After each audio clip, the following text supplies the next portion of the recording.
Okay, so let's start off with the history of recording, basically. Leon Scott's early phonograph in 1857. He was the first guy to think about how to capture an audio disturbance in the air by capturing it, and you can see here in the picture that there was a cylinder that, or a cone that would capture air pressure, and it would actually move a needle on a glass cylinder that you'd spin. And the glass cylinder actually had soot on it. So it's kind of like if you took a glass cylinder and you held it over a candle and got soot all over it, and then you'd take a needle and scratch into the soot. So it basically was a physical representation of what the air pressure was doing, because the air would come into the cone and move a diaphragm that was attached to a needle that would scratch on the cylinder.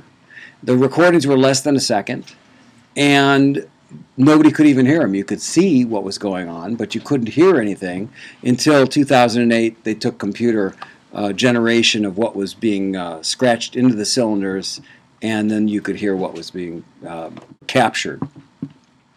So that was an interesting concept of taking sound waves. When I speak, obviously I'm creating a disturbance in the air, and it's going to your ears and you're hearing me speak, right? So how do you capture that? Because once I say something, it's gone for posterity. The air disturbance is over once it passes your ears, and it's gone. So the whole concept of recording is to capture that and then be able to play it back at a later time. One of the things that fascinates me about recording in the first place, and I've been doing it for long time, is when you capture some sound waves, it's some energy that's making the air molecules move. When you capture that in a representation and then able to play it back at a later time, you're actually playing back the energy that was created at the time it was recorded. It's kind of like when you look into space and you see a star, and you know that the light that you're seeing has come from the star millions of light years before. So you're kind of looking back in history when you see that light. Same thing with sound. So what I'm saying here, if it was recorded and you listen to it tomorrow, you'd be capturing the energy that I'm creating now, and you'd be listening back at another time. You're kind of listening back in time. Okay, so it is a way of traveling back to a specific time, and I'm sure everybody has had this experience. When you listen to a song that maybe you grew up with, you go back in your head to that moment when you first heard that song. Next, Alexander Graham Bell and Thomas Edison were very interested in this whole process. Alexander Graham Bell experimented with the early phonographs in 1874, and this was shortly before Edison actually invented the first phonograph. Okay? Attempting to discover how the ear worked and how to detect sound, Alexander Graham Bell and Thomas Edison experimented with the human ear, the internal parts of a human ear.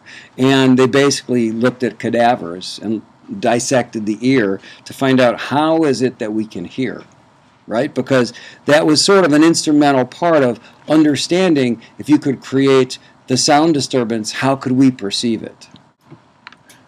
Alexander Graham Bell created the cadaver phone, which was using a human ear. He captured sound and tried to record it. He actually used cadaver ear to experiment with recording sound in the first place.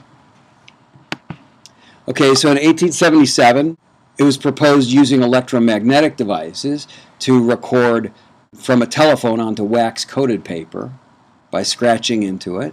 Sort of the same procedure where, sound would hit a diaphragm, move the diaphragm. What I mean by a diaphragm is a light, flexible piece of material, like if I held up a piece of paper and I spoke into it, you'd see it sort of moving back and forth with the air disturbance. And then attaching something to that can actually move something physically. So they'd scratch into coated wax paper, and in December 1877, the first functional phonograph that recorded from air was created instead of from a telephone. So that was the origins of recording.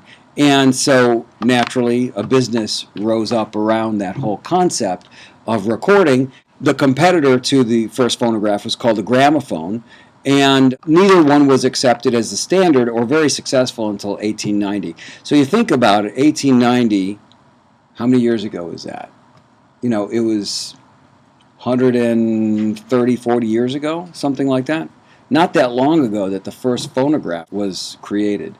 So look at what's happened in that time period in terms of development of sound recording.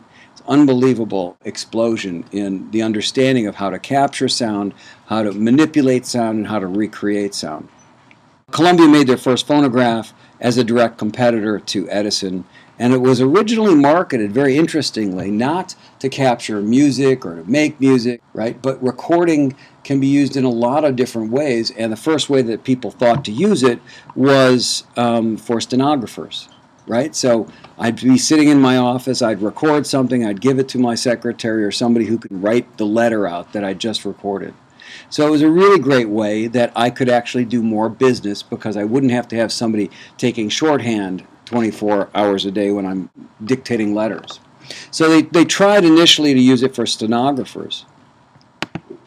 The industry went nearly bankrupt in 1899 when somebody had this idea of putting a coin-operated phonograph in an arcade, the Pacific Phonograph Company. There are two coin-operated machines, they had two of them, generated $1,000 each in 5 months. It was kind of like the first time somebody put a video machine in a mall. So people found this fascinating. They could record their voice and then listen back to it. Really groundbreaking at the time. It seems so obviously absurd to us now because everybody's phone, everything records, and we're so used to the concept. But back then it was a really unique thing. So that sort of put new ideas into how to utilize this new technology. This was considered groundbreaking technology. So disc gramophones were pioneered in the early 1890s, or 1889 or so, 1890, and formed a company called the Victor Company, Victor Talking Machine Company, in 1909. Serious musicians wouldn't make recordings. In fact, most musicians were against recording because they felt that it threatened their jobs, first of all, because if you could record something, some musician playing, then you wouldn't have to go see them play. So their jobs were threatened, and they felt like it was really sort of a twisting of the reality that most musicians felt like music was a spontaneous eruption of musicians in a room at one time, creating something of a one-of-a-kind kind of a sound that people would come and pay money to hear. John Philip Sousa hated the idea of recording, denounced it as inferior to live music, and John Philip Sousa at the time was extremely important in the whole music industry. He was the guy that created all of these military marches, and most of the school fight songs were originated from his works. He actually worked in Chicago. I'm from Chicago, so I know all about him. I was taught about him in school. But he was really sort of instrumental in the early music industry. So people argued that it really wasn't unique and it was an imitation of a live performance.